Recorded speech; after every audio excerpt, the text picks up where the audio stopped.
Indonesia memang kapten kesebelasan dunia. Cuman sekarang sedang bodoh-bodohnya, sedang pokok-pokoknya. Apa-apa lah. Sederhana kita bangkit bersama.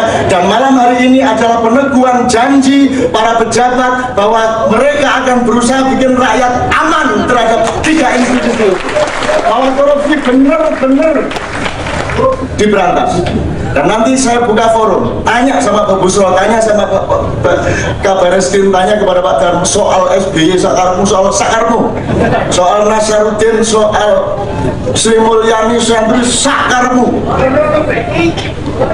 Modaro, semua kita yang di sini ini kecil. Pak Busro kecil, Pak Ratman kecil, Pak Darmono kecil, Pak Chandra kecil, Pak Tekno kecil, apalagi yang sebelah kanan dan sebelah kiri saya langsung ini, apalagi saya, semua kecil, yang besar adalah Indonesia Raya.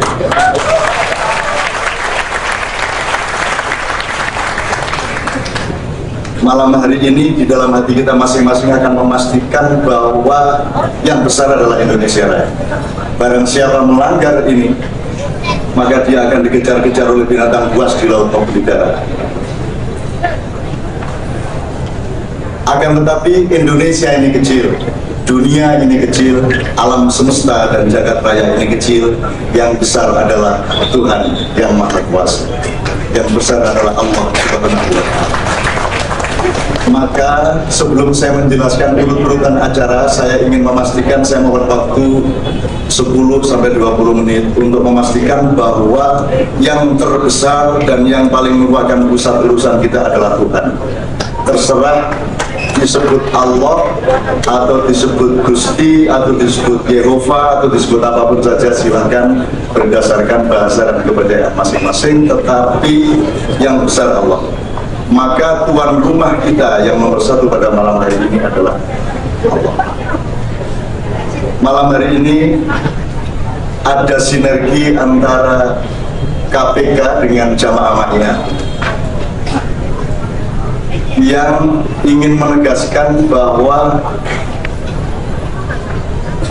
kalau kita sudah berkumpul seperti ini dan Tuhan menjadi tuan rumah kita bersama-sama, maka barang siapa tidak menomorsatukan Tuhan di dalam langkah-langkahnya sebagai individu maupun sebagai pejabat publik atau sebagai apapun saja, maka dia terikat oleh hukumnya Allah.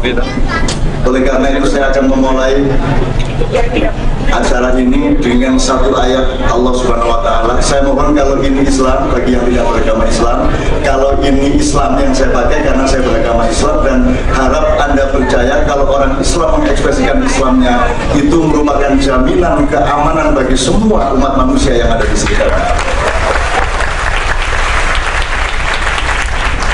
Islam tidak boleh dan batal Islamnya kalau dia merupakan ancaman bagi siapapun saja, karena janji Islam dan keimanan adalah mengamankan harta semua orang, mengamankan martabat semua orang, dan mengamankan nyawa semua orang. Itulah Islam menurut utusannya Allah yang namanya Muhammad Rasulullah SAW.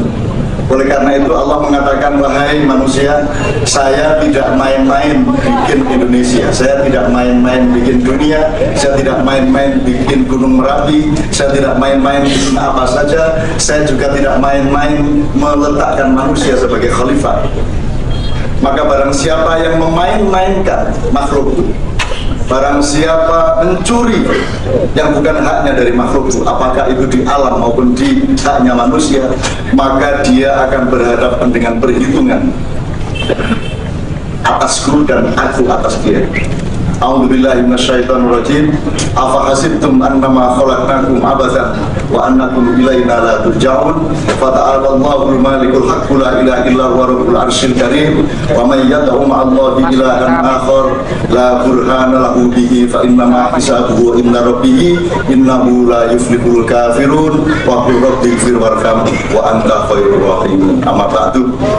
Kemudian supaya Tuhan mengabulkan setiap ucapan baik pada malam hari ini, supaya Tuhan melindungi, mengingatkan dan memberi hidayah kepada siapapun yang masih berbuat salah,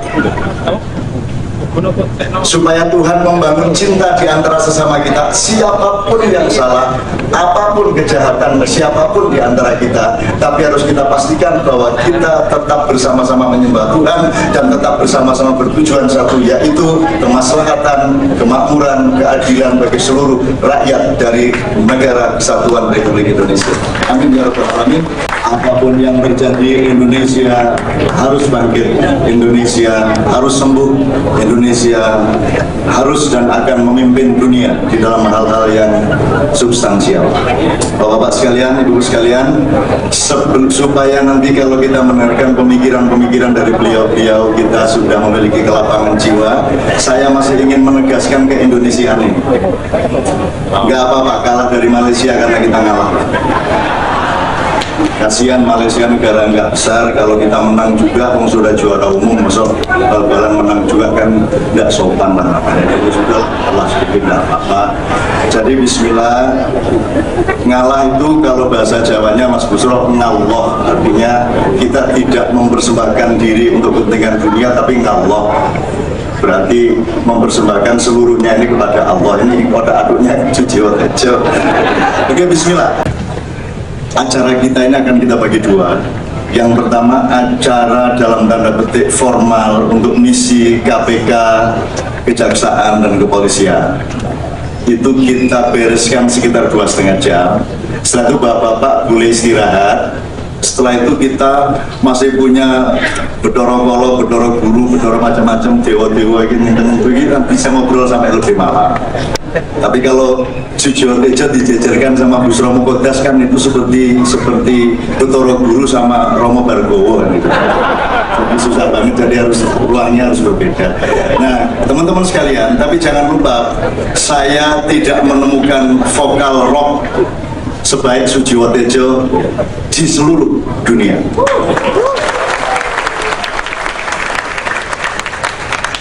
Nah, dengan Ahmad Albar, Sopo, dalah skala kabeh karo Sujiwo Tejo.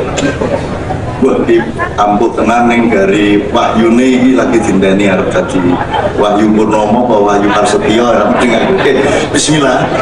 Tapi kita usahakan 10:30 itu acara diskusi resmi kita akan selesai. Setelah itu kalau bapak-bapak masih bersedia bercengkerama, menyatukan persaudaraan, merekatkan kembali hati kita, alhamdulillah. Tapi kalau tidak apa-apa. Sebagaimana biasa kita akan menikmati, menabung kepada Allah, perkumpulan persaudaraan yang berhati suci dan beritikat baik tanpa kepentingan apapun seperti ini, maka akan menambah kasih sayang Allah kepada bangsa Indonesia meskipun sedikit, dan itu bisa membuat Tuhan batal untuk mengizinkan bencana-bencana yang akan terjadi pada tahun 2012 ke atas. Amin. Oke, saya tanya kepada Anda dulu, ini sudah siap dengan olah intelektual ataukah kita pengen dengerin dulu suara dari angkasa, dari kayangan? Tidak ada lain kecuali Kanjeng Raden Temenggung Sujiwo. Kalau Anda bersedia, saya mohon izin Bapak bertiga untuk kita bikin hati kita mentok dulu dengan rasa cinta kepada Indonesia dengan mendengarkan salah satu jenis musik yang di Indonesia ada beratus-ratus beribu-ribu yang hanya bisa diciptakan oleh orang yang tidak di Jawa Timur bagian barat, apalagi Jawa Tengah. Lagu macam ini hanya mungkin notasinya lahir dari orang yang campuran Jawa, Bali, dan Madura. Nah, Sujiwo Tejo ini sakralnya campuran Bali, khusyuknya Jawa, kurang ajarnya Madura. Nah, ketika nuansa dan semangat itu berada di dalam lagu beliau, judulnya apa Mas Tejo? Titi Kolo Mongso. Titi Kolo Mongso itu artinya, kalau dalam Al-Quran fantadir sa'ah, nek kuwi ngono kuwi terus ojo rumangsamu kuwi menang lho iki. Gosip lah ya, innahum yakiduna kaida wa akidu kaida famahilil kafirina amhilhum ruwaida. Kamu membuat tipu daya terus menerus dan kamu seolah-olah menang, tapi jangan lupa Allah juga punya acara untuk menipu daya kita semua. Jadi titi kalau mongsonya nggak penting, yang penting titinya, karena kalau titi itu kan feminin, jadi kira-kira itu yang buat dia semangat. Mas jiwa sak karep sampean tak kayak no mikrofon ini biar mencolotin itu orang itu penyanyimu jungkir balik itu sak karepmu, sing penting wis jelas artinya APKB kompak semua untuk Republik Indonesia. Tepuk tangan semua untuk kita.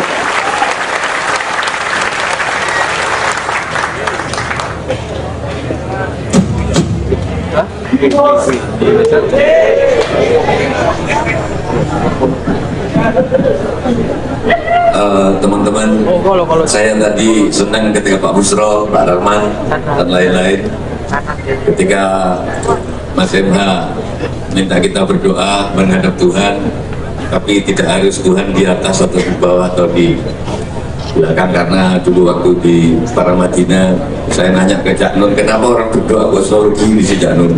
Katanya Tuhan ada di mana-mana. Maksud Tuhan berdoa kadang-kadang ngisor kan? Tuhan di mana-mana gitu loh. Kok gak gini gitu. Jadi rupanya Cak Nun sudah ada perkembangan gitu.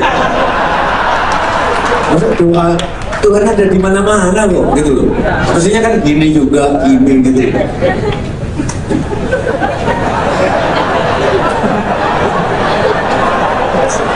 Udah janjuan deh.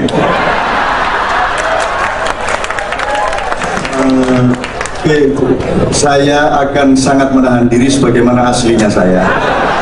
Aslinya saya kan seorang priayi Pak ya, Pak Busro juga tahu. Jadi sudahlah yang bagian kotor-kotor, kumuh-kumuh, miso-miso kejo saja. Saya sebagai priagum, saya akan menjaga mulut saya sedemikian. Kemudian begini Pak Busro, Pak Darmono, Bapak-bapak dari yang berbagai macam kalangan yang hadir pada malam hari ini, ada yang bisa maju ke depan, ada yang tidak. Saya tidak ikut menyediakan pemikiran apa-apa pada malam hari ini.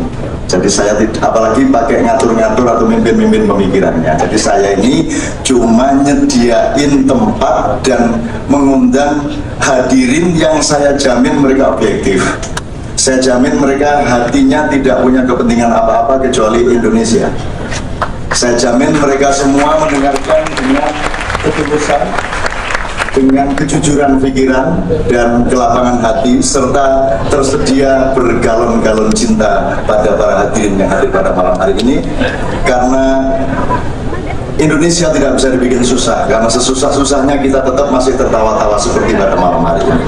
Oke. Saya akan berikan waktu yang pertama sekitar 10-15 menit. Tapi nanti masih ada kesempatan bagi beliau untuk juga bicara lagi, menjawab atau berinteraksi dengan para hadirin. Pertama saya berikan kepada yang saya anggap tuan rumah pada malam hari ini, karena memang yang meminta acara ini adalah sahabat saya, wakil saya waktu di SMA, yaitu Sekretaris Umum IPM Ikatan Pelajar Muhammadiyah Ranting SMA Muhammadiyah 1. Ketuanya saya, karena saya menang pemilu pada waktu itu. Dapat 230, dia paling dapat 170 berapa begitu. Cuman karena saya tidak begitu berminat menjadi ketua, saya bikin perkara dengan guru sampai akhirnya bertengkar, saya dipecat, akhirnya Busro yang naik jadi ketua KPK gitu kan.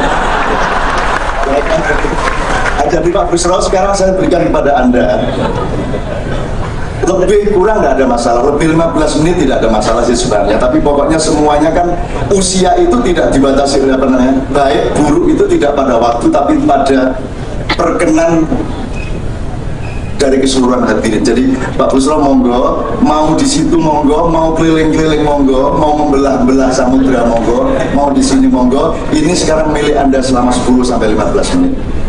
Tepuk tangan untuk Bapak Busro.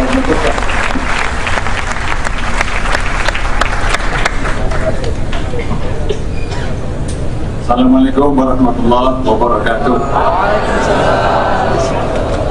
Selamat malam. Salam kasih sayang. Pada umumnya salam sejahtera ya. Tapi karena yang sejahtera baru sedikit, saya ganti salam kasih sayang. Pertama saya mengucapkan syukur alhamdulillah atas nama KPK, karena acara malam hari ini ternyata berhasil dengan baik. Kemudian yang kedua, atas nama KPK, saya mengucapkan terima kasih kepada Pak Kabar Eskrim, Bapak Komjen Polisi atau Letnan Jenderal Polisi Pak Sutarman. Lalu teman saya di UII dulu yang sekarang jadi Wakil Jaksa Agung, sama-sama kurusnya gitu. Sekarang Pak Darmono namanya. Kami bertiga ini punya agenda yang sama, yaitu bagaimana lebih menyatukan niat agenda-agenda mengenai pemerkuatan negara hukum sesuai dengan bidang masing-masing. Polisi punya kewenangan sendiri, kejaksaan sendiri, KPK sendiri, tapi ada satu bidang yang sama, yaitu pemberantasan dan pencegahan korupsi. Nah, korupsi ini kanker yang ganas betul, dari rambut sampai kuku itu disasar gitu. Dari APBN sampai APBD disasar juga, penerimaan non pajak juga dijarah. Pokoknya kalau dalam istilah yang serem, koruptor itu genderuwo yang paling penting. Nah, supaya upaya untuk melakukan pencegahan ini tidak hanya dilakukan kami bertiga, dan itu tidak mungkin, kami mengajak para budayawan dan kalangan kampus serta LSM, ini LSM semuanya. Oleh karena itu, atas nama KPK mengucapkan terima kasih pada sahabat saya dan sekaligus musuh saya. Waktu di MUI itu ada seorang wanita yang sesungguhnya diam-diam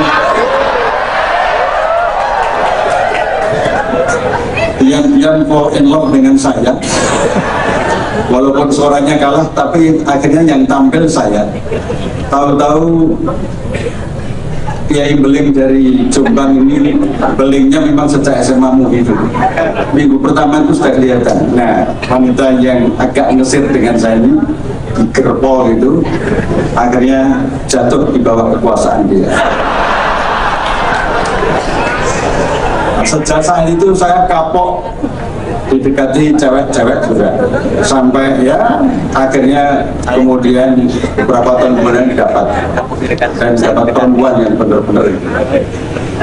Nah, ini Cak Nun ini memfasilitasi kami dengan acara ini dan di backup oleh Romo Sintu. Ini rohaniawan yang bertempat tinggal di wilayah Kota Baru, di Katek-Ketik, budayawan juga yang akrab dengan komunitas umat Islam, Buddha ya, dan lain-lain. Ini penting juga karena ini problem penegakan hukum bukan hanya problem umat Islam saja, tapi semuanya. Lalu ini yang sedang ngetemil kacang godong, padahal tadi sudah makan soto juga mangkok, neng yoise ngetemil terus. Ini Muhammad Sobari melihat potongannya dari Bantul. Bantul ya Pak Sobari? Van der Bantul katanya Pak Bantul. Lalu Profesor Pratikno, ini Dekan Fakultas Isipol Universitas Gedung Mantenan, Universitas Gajah Mada. Universitas Gajah Mada. Jadi UGM itu dikelola dengan visi bisnis sehingga punya gedung yang disewakan terus dan laris. Untuk sementara UGM menang dalam pergedungan itu banyaknya di sana, UI kalah. Nah, UI kalah tapi tidak apa-apa, UI itu Universitas Insya Allah Islam. Nah, ini Mas Pratik nanti akan kita minta. Lalu dalang dari Texas itu juga kami minta.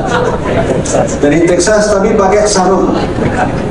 3 tahun yang lalu kami undang beliau ini di Komisi Yudisial dengan grup Kiai Kanjeng juga.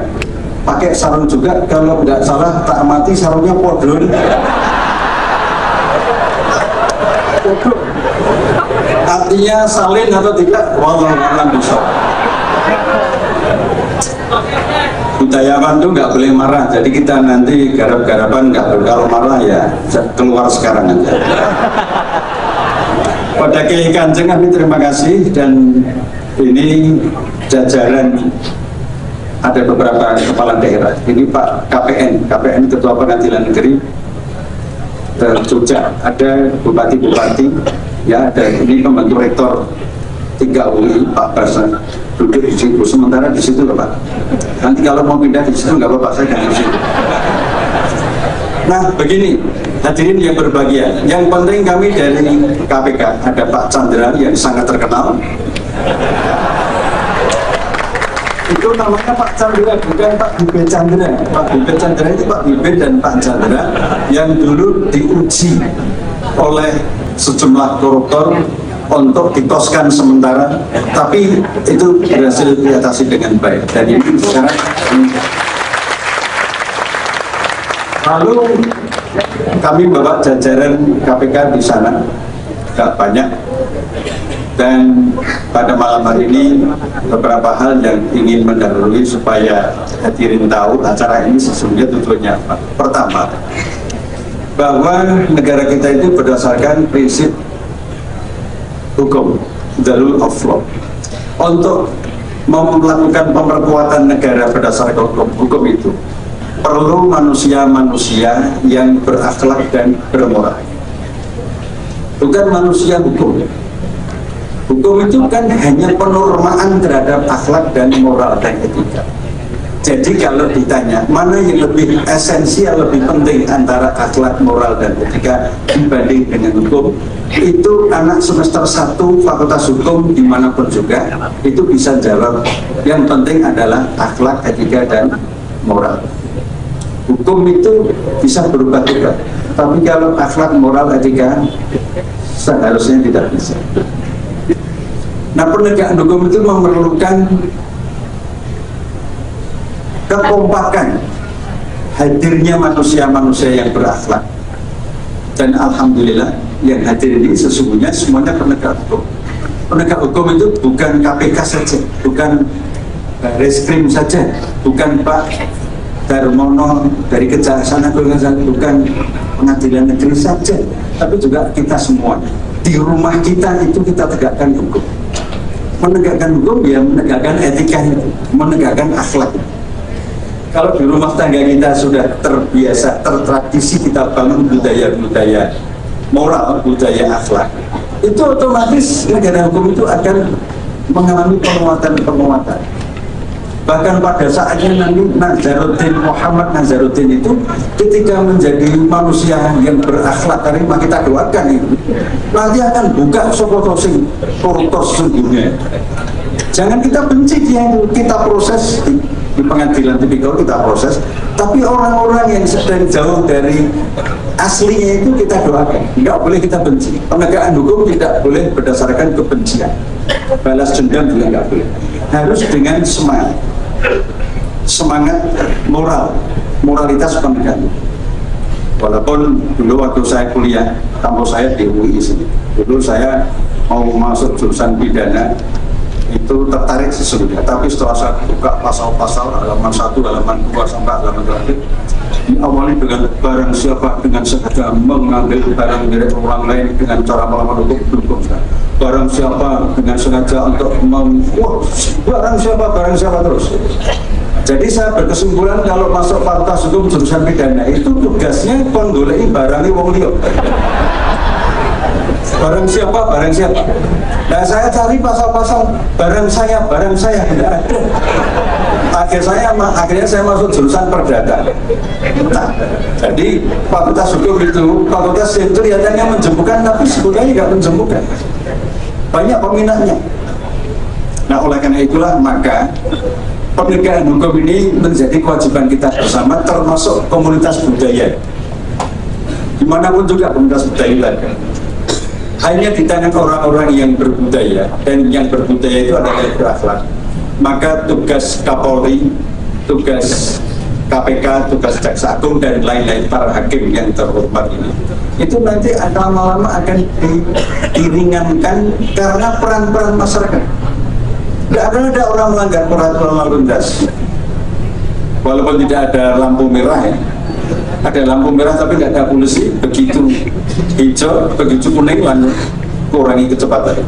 Tapi kalau nggak ada polisi, begitu kuning langsung perselan tabrak. Nah, tapi kalau menurut saya yang berbudaya tidak ada polisi atau tidak, kita tertib. Nah, oleh karena itulah maka program bersama kami bertiga ini nanti insya Allah ini akan kami tidak lanjuti. Tadi kami bisik-bisik dengan Pak Sutarman dan Pak Darmono, acara dengan Kiai Kanjeng ini nanti bisa di Surabaya, bisa di berbagai tempat. Kalau nanti mau ikut ke sana boleh kita gratiskan, misalnya di Surabaya ya, kami bayar sejak dari Madiun lah, kami sediakan dari Krian lah, jadi gratis tapi dari Krian. Nah, karena apa? Karena ini penting sekali negeri kita ke depan ini bukan urusannya pemerintah saja. Pemerintah itu pusing udah, tetapi rakyat ini harus diberdayakan. Jangan mengandalkan penegak hukum itu pada aparat penegak hukum saja, itu keliru sekali. Oleh karena itu, mari kita niat saya menggarisbawahi Al-Mukarram Syekh Muhammad Ainun Najim alaihi wassalam yang tadi menjadi orator yang menarik sekali, dan itu kita doakan manusia jenis ini jangan cepat meninggal. Walaupun dulu di SMA-nya ya terpaksa dilulus-luluskan itu, tetapi melihat potongannya sehat itu, ya bisa apa-apa, nyanyi bisa, buat macam-macam bisa, sampai ngerebut pacarnya orang lain.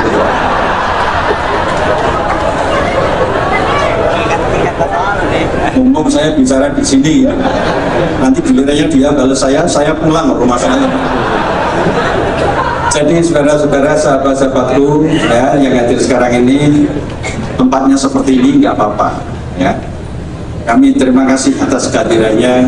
Mudah-mudahan negeri kita ini, pemerintah kita ini, aparat penegak hukum kita ini, saudara-saudara kita semua, kalau ada yang kurang ya kritiklah, kami pun juga perlu kritik, macam-macam bisa kritik lewat apapun juga, tentu kami dengar.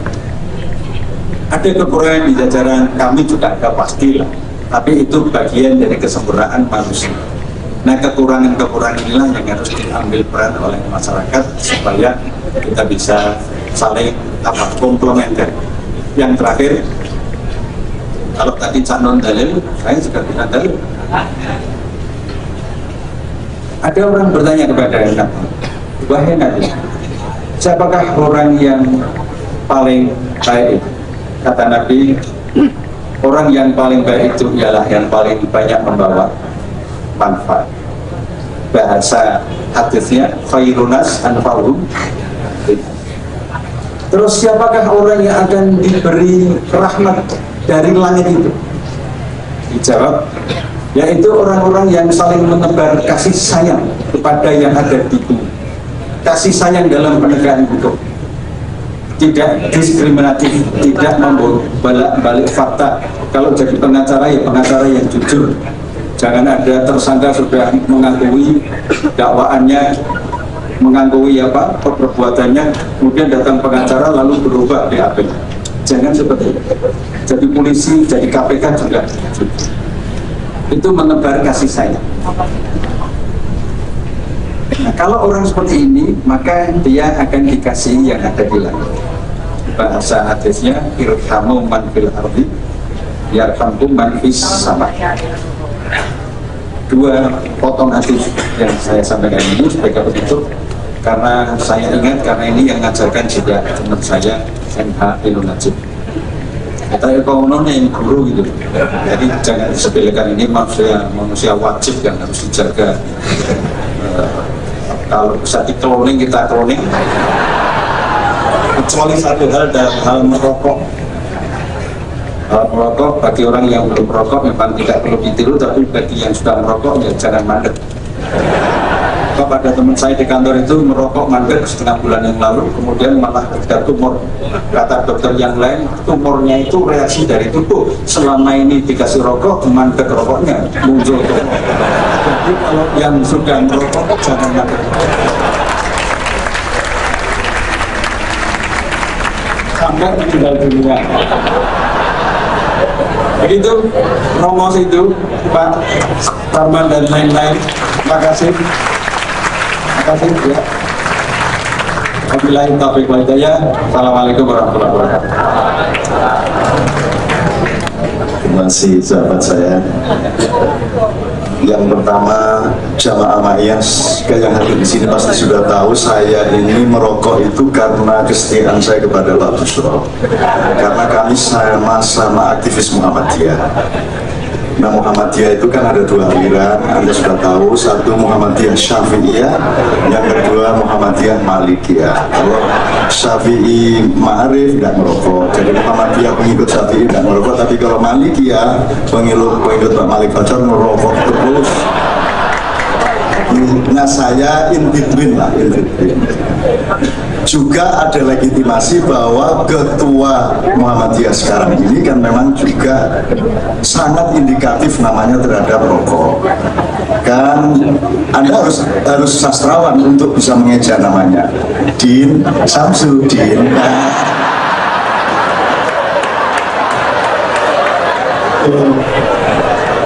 Terus Din Samsudin jawab, enggak, saya bukan garam kok. Oke. Nomor dua, saya berterima kasih karena saya mengokekan acara ini 100% karena yang minta adalah Pak Busro. Jadi aku gak minyak, pokoknya Pak Busro aku belum. Nomor siji bayar utang soal yangi zaman SMA. Jadi bukan saya yang ngerebut itu, sebenarnya teman lain yang dulu pernah jadi kepala stasiun Tugu Yogyakarta ini jadi kambing hitamkan saya. Tapi ya saya sebagai orang yang memang haus fitnah, semakin banyak fitnah yang semakin disayang sama Allah. Nah, jadi teman-teman sekalian, ini saya punya banyak pertanyaan, punya banyak pemikiran, tapi saya ingin memberikan peluang kritisisme terhadap acara ini kepada para hadirin, dan saya sebisa mungkin tidak akan mengemukakan apa kecuali doa satu, yaitu mudah-mudahan KPK cepat bubar. Karena di dalam setiap birokrasi negara itu, dalam konstitusi resmi aparat hukum itu kan ya kejaksaan, kepolisian, kehakiman. Nah, KPK itu ad hoc, itu pemain pengganti, kan gitu kan. Kalau pemain pengganti berarti ada masalah dengan yang diganti. Jadi nanti kalau sudah nggak ada masalah dengan yang diganti, insya Allah KPK tidak diperlukan lagi, kan gitu. Setuju nggak ini kira-kira? Kudu menungguin. Jadi ketua KPK harus berani berdoa, ya Allah cepat bubarkan KPK, cepat bubarkan. Dalam arti tugas-tugasnya malam ini, kenapa malam ini saya mau, karena menurut Pak Busro, loh, jangan digebiak. Ya teman-teman kejaksaan juga banyak orang-orang yang ingin membenahi diri. Di kepolisian juga cukup banyak yang ingin membenahi diri, gitu loh. Nah, optimisme ini saya akomodasi, dan ayo kita bikin acara bareng-bareng, karena diapakan saja pokoknya kita tetap harus maju, tetap harus berjuang, tetap harus memperbaiki negara ini dengan mereka semua. Gitu. Jadi ya itu kata-kata kasar saya sedikit soal bubar segala macam, sebenarnya ya tidak seperti itu. Cuman saya harus menciptakan keseimbangan antara priayi Busro sama preman yang namanya Sujiwo Tejo. Saya punya bahasa kadang kesini kan itu. Kalau saya pakai bahasa Busro terus, Jiwo Tejo merasa aku tinggalkan. Kalau aku pakai bahasanya Sujiwo Tejo, Busro tidak akan pernah paham, karena dia orang yang sangat alim. Namanya saja Busro Muqaddas. Busro itu artinya sesuatu yang selalu menggembirakan. Coba, Muqaddas itu orang yang disucikan. Coba, gue ampuh banget gitu. Mulanya rawani yang jangan, jadi cerita yang jadi rawani. Allah, oh rawani gaya lah, mulai rawani. Nolong dia, rebut biura, jajan rawani. Jangan bisa nyebut bojone. Ya boleh Allah Busro. Kayak ngomong lurus kayak ngomong minggu-minggu sini-sini. Yang apik, kabian yang rapi. Oke, bismillahirrahmanirrahim. Bolehkah sekarang saya memberikan kepada Bapak Komisaris Jenderal Kepolisian, Bapak Sutarman, untuk juga sebagaimana Pak Busro, atau kalau boleh saya pergilirkan dulu ini dewanya nih Pak. Ini dewa sama raksasa kan mirip-mirip Pak. Dewa karo Denawa. Romo Sindu duluan, barangkali mungkin ada hal-hal yang direfleksikan dari Pak Busro, supaya kita bisa saling silang nuansanya. Beberapa poin, karena beliau ini yang pegang filsafat di seluruh Republik Indonesia.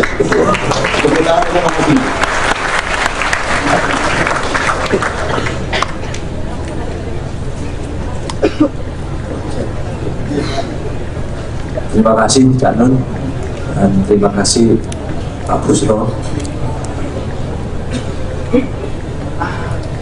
Tentu saja menarik temuan Pak Busro pada kita semua bahwa pembangunan akhlak ini lebih penting atau merupakan dasar bagi negara hukum yang kita ingin bangun. Masalahnya sekarang kalau kita tutup poin pada persoalan dengan maraknya korupsi yang kata Pak Busro seperti genderuwo kanker dari rambut kepala sampai ujung kaki menggerogoti kita, ini sungguh-sungguh peristiwa yang saya sebutkan sebagai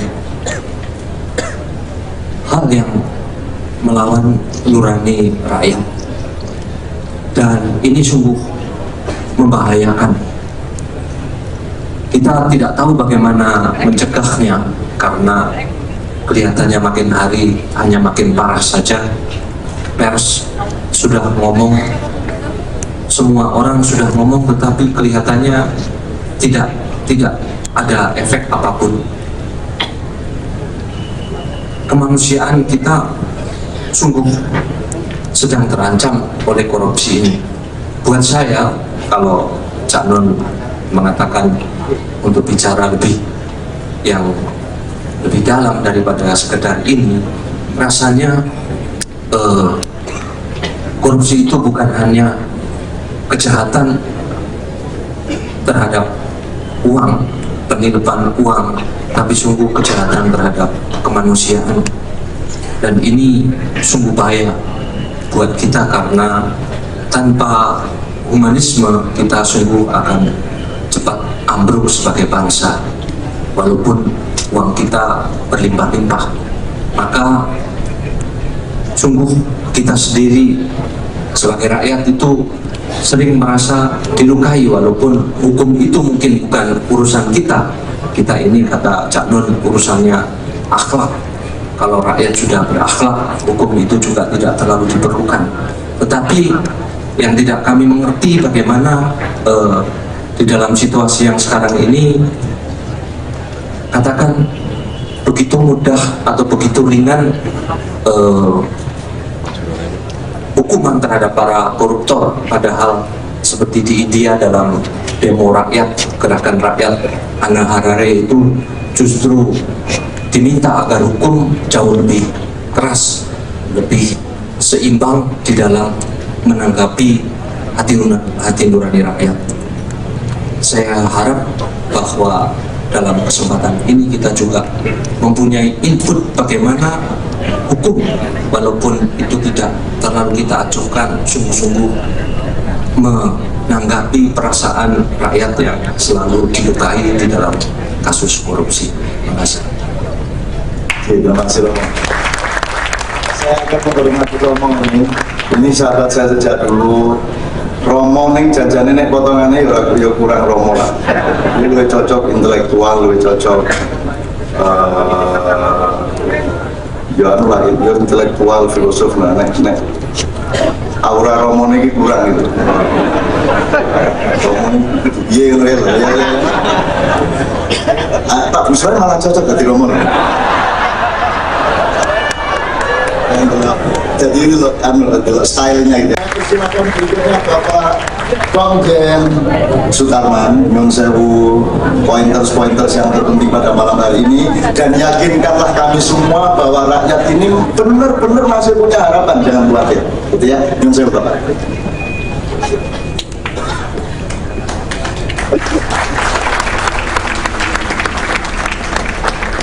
Kak, saya nggak lepas sepatu di sini supaya nggak mampu, ini sudah seharian nggak mandi.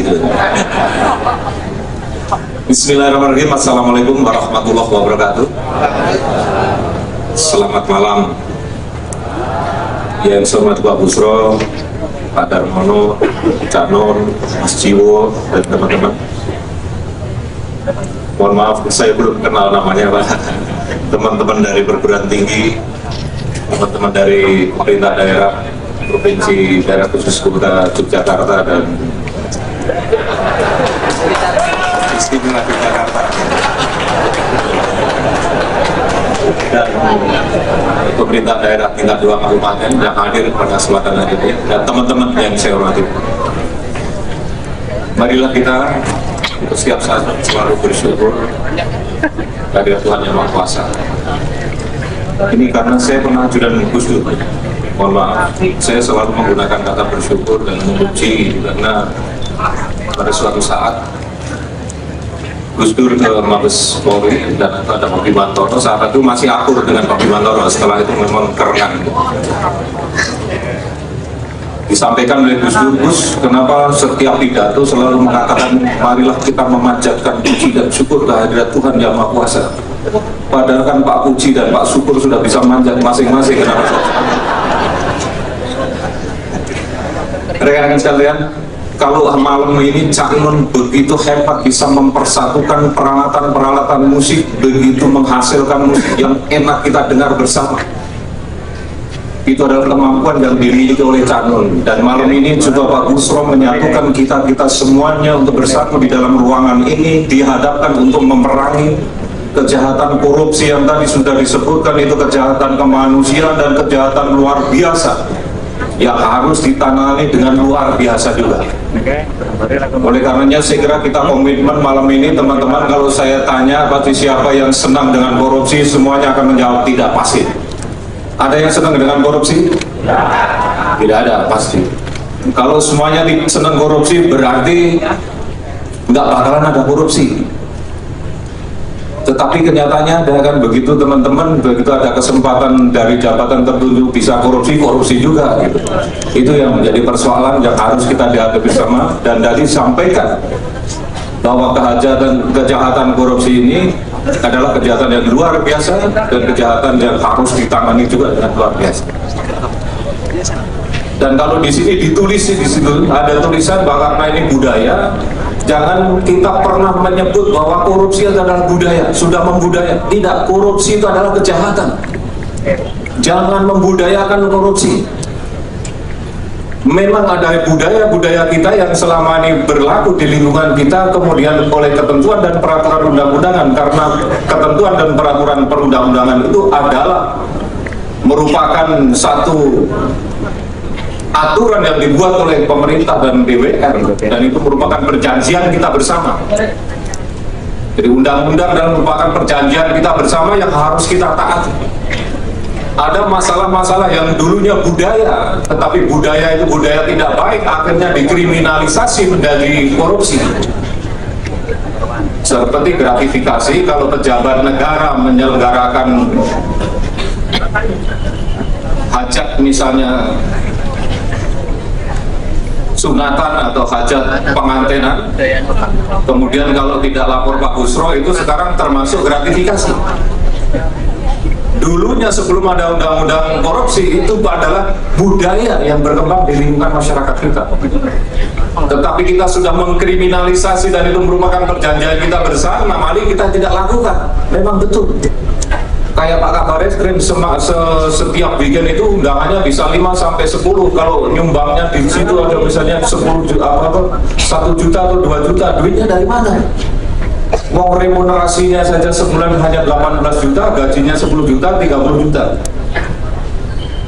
Kalau misalnya harus setiap minggu 10 juta, kemudian ada 4 minggu, nggak cukup. Oleh karenanya budaya-budaya yang seperti itu kita harus mulai pelan-pelan kita kikis, karena sekarang kita berkomitmen bersama yang sudah menjadi ketentuan dan aturan harus kita hormati bersama. Oleh karenanya teman-teman, tadi saya juga sangat setuju sekali. Kalau saya mampu dan Pak Darmono mampu, seluruh stafnya kita mampu memberantas seluruh kejahatan korupsi yang terjadi, yang ada di Republik yang kita cintai ini, dan kita mampu menunjukkan kepada masyarakat bahwa kita mampu, mungkin tidak perlu ada Pak Busro.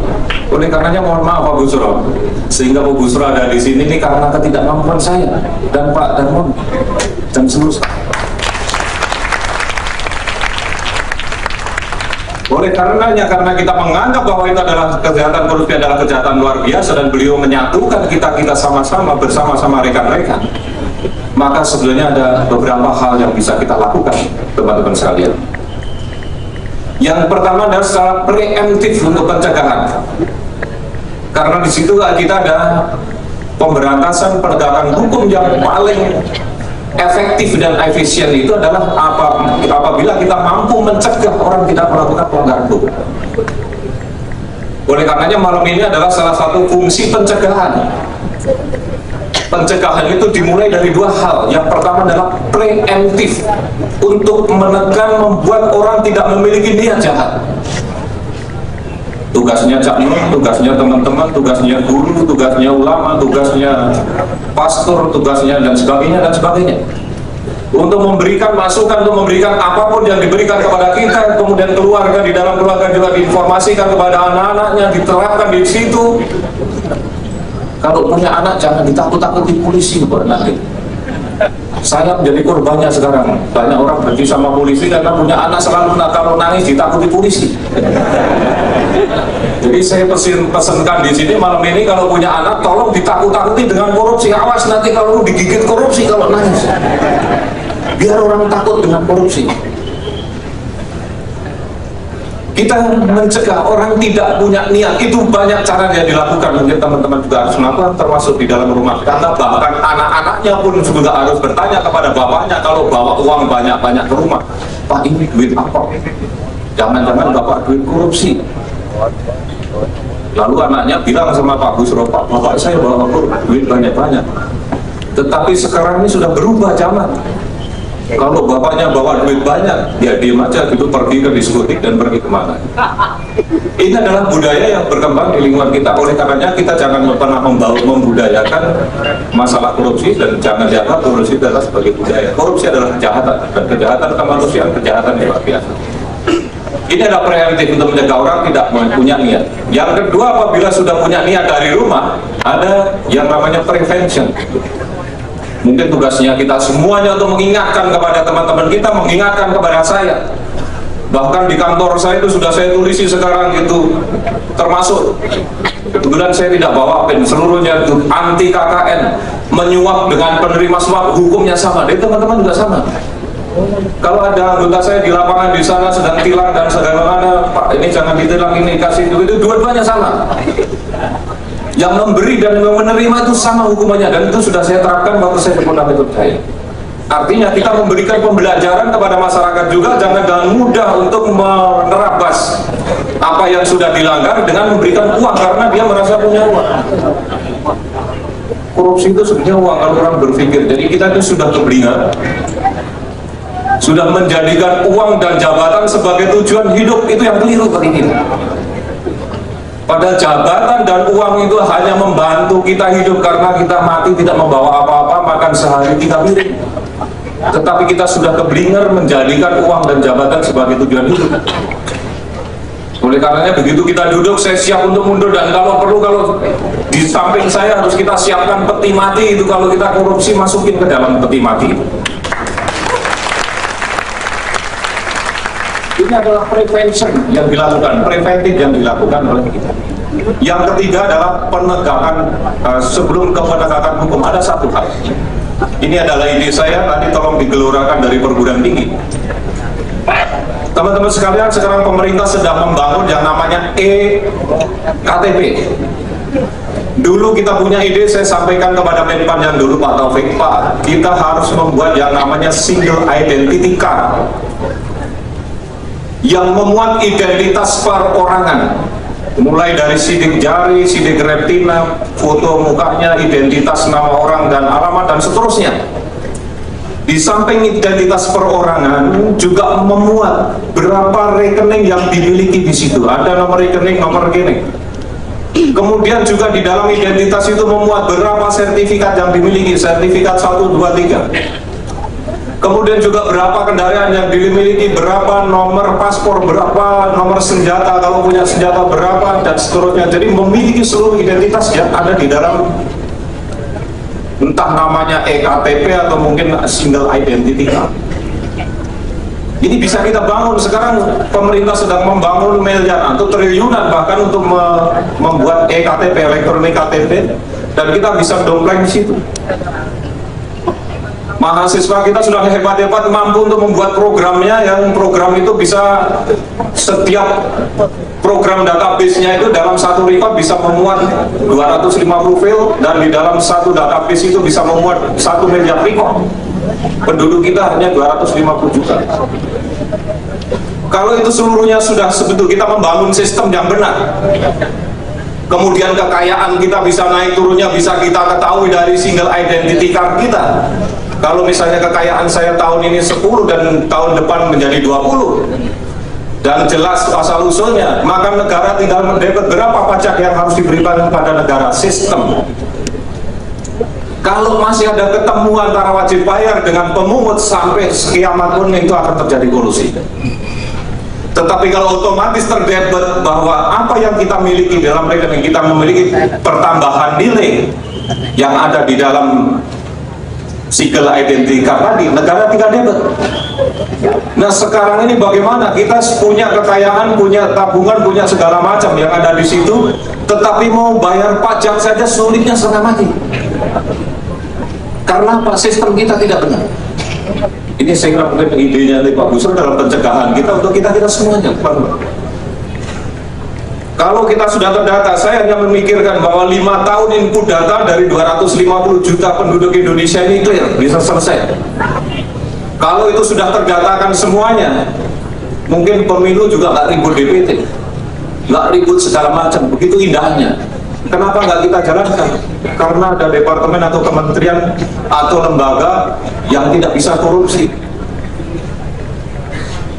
Kita dalam Unaidin silahkan digelorakan dari teman-teman perguruan tinggi, dari teman-teman LSM, dari siapapun. Kalau itu yang ngomong polisi nggak dipercaya, karena memang sulit saya dipercaya orang sekarang ini.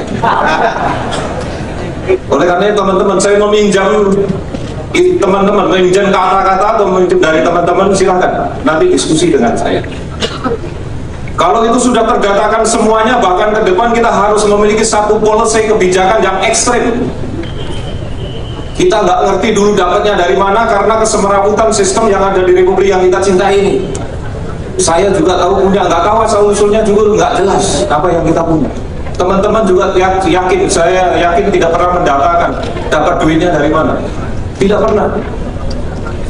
Begitu seluruhnya terdatakan, kemudian kita melakukan konsensus bersama dari seluruh masyarakat Indonesia, dari seluruh stakeholder yang ada, untuk kita sepakat, oke, sekarang data kita sudah baik. Kalau bapak-bapak punya uang di bawah bantal, ada uang yang disimpan di negara tetangga, kembalikan dan potong pajaknya. Pemutihan. Teman-teman, negara tetangga kita ini sekarang punya duit yang kelebihan di banknya, sedangkan kita ngutang kemana-mana, padahal itu duitnya orang Indonesia juga. Karena apa? Sistem kita yang tidak benar. Sekarang juga kita akan PPATK melakukan begini hebat kita untuk mencegah orang tidak melakukan pencucian uang. Tapi akhirnya uang apa? Tidak disimpan di Bank Indonesia, dibawa disimpan di luar. Itu berbahaya juga bagi kita. Oleh karena setelah kita mendatakan seluruh penduduk dengan baik, maka kita harus sepakat. Kalau ide itu muncul dari pemerintah, mungkin pemerintah akan diunjuk rasa setiap hari pusing. Kalau ide itu muncul dari DPR, tiap hari gedung DPR masih diduduki oleh massa. Tetapi kalau itu konsensus dan kesepakatan bersama, karena hukum aturan itu adalah kesepakatan bersama, maka itu adalah akan menjadi aturan. Amerika menjadi hebat juga dibangun dari konsensus nasional. Silakan teman-teman untuk memiliki ide dan gelindingkan ide itu kita sampaikan. Kita perlu waktu memang untuk masalah itu. Tetapi kalau tidak dimulai seumur hidup, masalah korupsi itu tidak akan pernah selesai. Itu penyebab. Yang keempat, kita adalah penegakan hukum yang maksimal. Kalau kita melihat penegakan hukum di Indonesia itu bukan nggak maksimal. Yang masuk penjara sudah banyak, yang dihukum berat juga sudah banyak, tetapi penghukuman yang ada di Republik yang kita cintai ini ternyata tidak memberikan dampak jerah terhadap pelaku-pelakunya. Karena apa? Masih banyak orang yang melakukan korupsi. Oleh karena itu mungkin kalau nggak, karena hukuman mati ini sudah mulai diprotes oleh dunia. Begitu korupsi mati, lama-lama minimal kurang penduduk Indonesia ini karena dihukum mati. Kenapa kita juga belum memberikan efek jerah? Saya kira aturan dan ketentuan undang-undang kita yang begitu lama. Kenapa dulu ada hukuman penjara seperti ini? Karena supaya kalau orang dipenjarakan, supaya orang tidak protes kepada pemerintahan penjajah waktu itu. Dan hukum itu belum kita perbaiki sampai sekarang. Ini adalah tugas kita bersama, karena kita adalah yang mengawaki Republik kita ini yang kita cintai. Oleh karenanya, saya terima kasih kepada Pak Busro dan kita bersinergi untuk menegakkan hukum ini secara jujur, secara benar dan secara adil.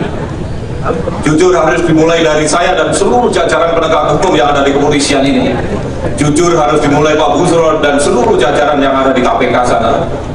Karena saya mengatakan bahwa sebenarnya aparatur penegak hukum itu adalah diisi oleh orang-orang yang jujur, orang yang benar dan adil.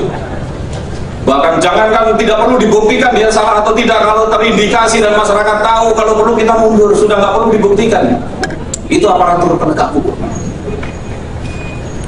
Tidak perlu harus dibuktikan dulu. Kalau memang sudah terindikasi, masyarakat menyatakan Bapak itu menerima sesuatu dari ini, dari ini, mundur kita, ganti yang jujur, benar dan adil.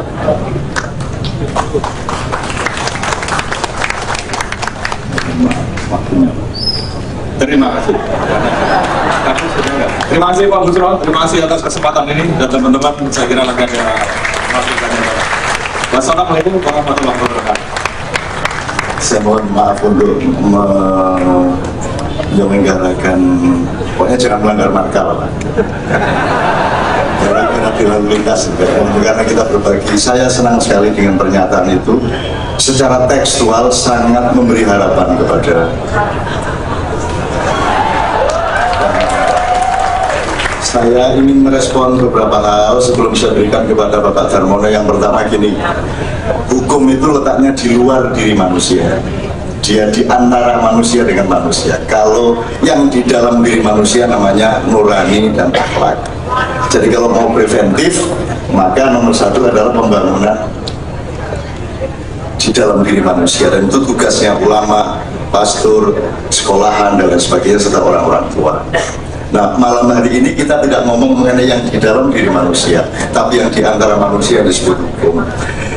Tadi Pak Darman mengatakan bahwa orang Jawa suka nakut-nakutin anaknya dengan gue nakal tandagi polisi gitu ya. Tuh. Sebenarnya Pak, dalam ilmu psikologi, orang tua selalu menakuti anaknya atas sesuatu yang diam sendiri memang takut. Jadi kalau orang tuanya takutnya sama anjing, anaknya juga ditakut-takuti anjing. Kalau orang tuanya takut sama polisi, maka anaknya juga ditakut-takuti polisi. Jadi itu memang begitu. Jadi bukan rakyat terus melakukan strategi untuk menjelekkan polisi dengan cara mendidik anak seperti itu, ya enggak. Dasarnya memang turun-temurun wedi karo polisi. Nah, sekarang saya ingin transparan, karena saya ingin menegaskan apa sih yang sesungguhnya dilakukan oleh Pak Busro malam hari ini dengan beliau bertiga. Dengan cara saya ingin berdialektika sama Anda gini, nganggo corone wong desa wae. Kalau saya tanya, Anda sama polisi itu merasa nyaman apa tidak aman? Merasa nyaman apa tidak aman? Saya merekayasa Anda nggak ini? Itu jujur. Mau di prosentase nyamani pirang persen, orang nyamani pirang persen.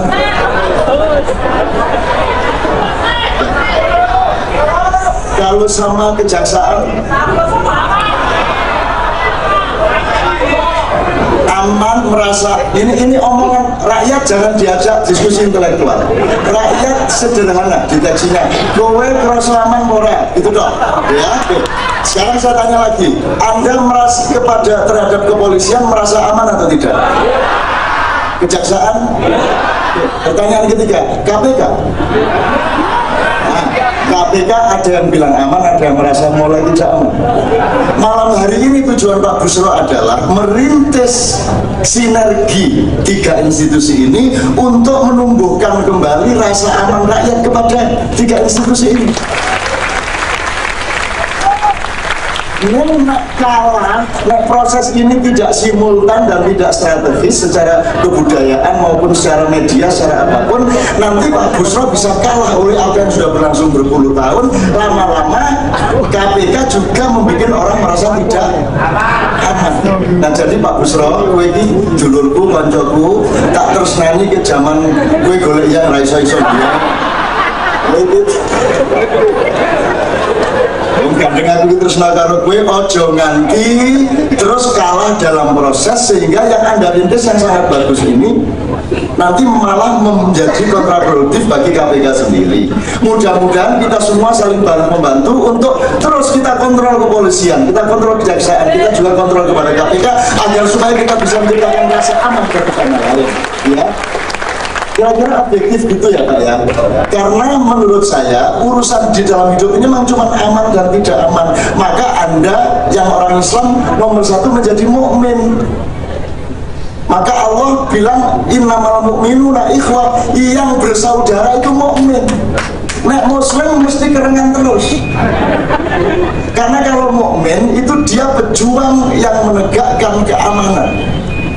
Kata aman, pelakunya mukmin, metodenya iman, doanya amin, pelaksanaannya amanah. Kan begitu. Jadi mereka ini amirul mukminin. Mereka ini penegak keamanan, dan itu bukan hanya keamanan Sofia, keamanan apa saja, dari keamanan beras, keamanan harga diri, keamanan keluarga, keamanan ilmu, keamanan apa saja. Dan Pak Busro malam hari ini sesungguhnya sedang berjanji, saya akan merintis semua pejabat-pejabat hukum pemerintah harus menjadi amirul mukminin yang bikin aman.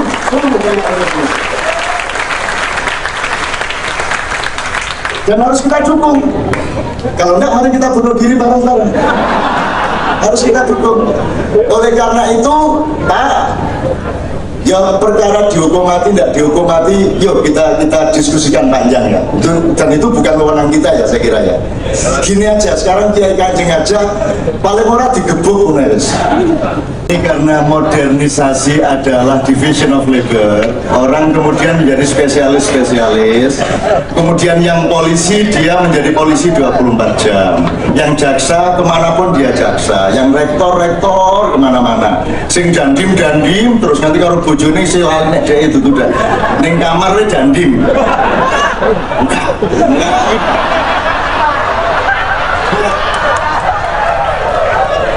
Dur bojone melu dari prajurit siap.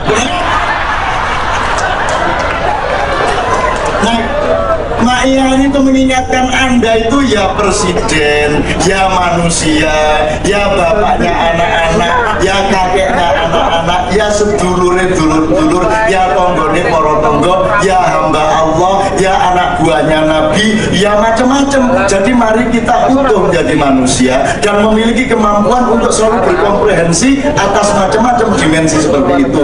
Maka kalau Kabar Eskrim, Ketua KPK, Wakil Jaksa Agung sekali-sekali mendengar sing drodok-drodok supaya menunggui, muga-muga kemanusiaannya tumbuh.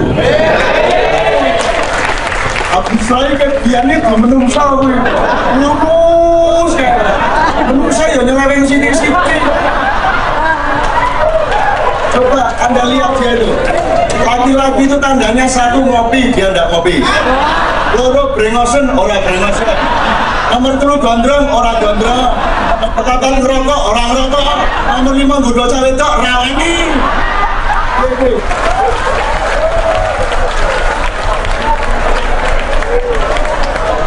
Mana lakinya? Mana lanangnya tinggi? Kita mesti nih. Aku lanang kabeh.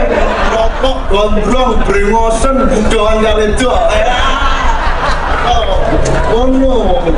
Jadi kalau waktu SMA nakal, waktu jadi pejabat sudah bosan dan kenakalan sehingga tinggal ketertiban dan disiplinnya. Kalau waktu SMA tertib kayak Busro, nanti baru nakal kalau sudah jadi pejabat tinggi. Allahu Akbar, Masya Allah. Di seluruh dunia ya Allah tidak ada acara seperti ini. Di seluruh dunia tidak ada jaksa agung Amerika acara kultural, tidak ada. Tidak ada kepolisian Amerika, Inggris, Jerman, manapun yang beracara keagamaan dan kebudayaan. Hanya di Indonesia semua bisa diracun dan di Indonesia memang kapten kesebelasan dunia. Cuman sekarang sedang bodoh-bodohnya, sedang pokok-pokoknya. Apa-apa lah. Sederhana kita bangkit bersama. Dan malam hari ini adalah peneguhan janji para pejabat bahwa mereka akan berusaha bikin rakyat aman terhadap 3 institusi. Bahwa korupsi benar-benar diberantas. Dan nanti saya buka forum, tanya sama Pak Busro, tanya sama Pak Kabar Eskrim, tanya kepada Pak Darmo soal SBY sakarmu, soal sakarmu, soal Nasaruddin, soal Sri Mulyani, Santri sakarmu. Modaro, dijawab, monggo, aku ya nggak masalah. Anda juga ojo nganggep Busro ki. Ya ora, dia juga punya keterbatasan. Wah, awake cilik kaya ngono. Oke, bismillah.